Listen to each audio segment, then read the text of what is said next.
তার নিউজ আসছে অনেক, ঠিক আছে, আমার ফোন করে বলে, ভাই আমি তো শেষ। কেন?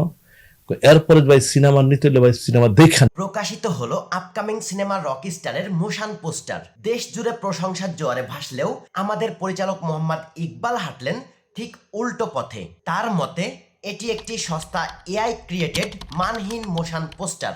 তাই আচ্ছা, আগে আমরা পোস্টারটা নিয়ে একটু কথা বলি, তারপর না হয় মান যাচাই করব। শাকিব খান ক্যাপশনে লিখেছেন, একটা গল্প যা বদলে দেবে সবকিছু, আসছে খুব শীঘ্রই। শুরুতেই ঝড়ের আবহাওয়া, লাল আকাশ টেনশনের ইঙ্গিত দেয়। কবুতর উড়ে যায়। বিল্ডিং এ শাকিব খানের ট্যাটু করা, মানে এখানে শাকিব খানের সাকসেসের পরবর্তী গল্পটা দেখানোর চেষ্টা করেছে।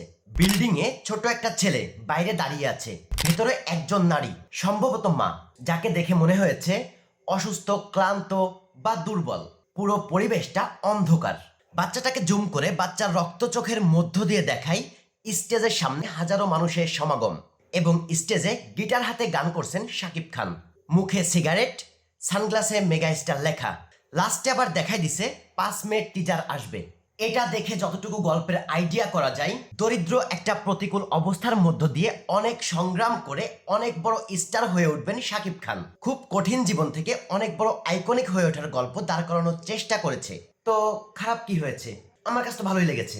বিজিএম এর লাস্টের দিকে একটু ডক্টর ড্রাইভিং গেমের ফিল দিচ্ছিল না, তারপরেও ভালো লেগেছে। যাই হোক, আপনার কাছে কেমন লেগেছে?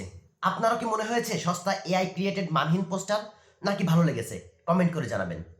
ভিডিওটি ভালো লাগলে লাইক করবেন, আর বিনোদন জগতের যে কোনো আপডেট নিউজ পেতে চ্যানেলটি সাবস্ক্রাইব করে পাশেই থাকবেন।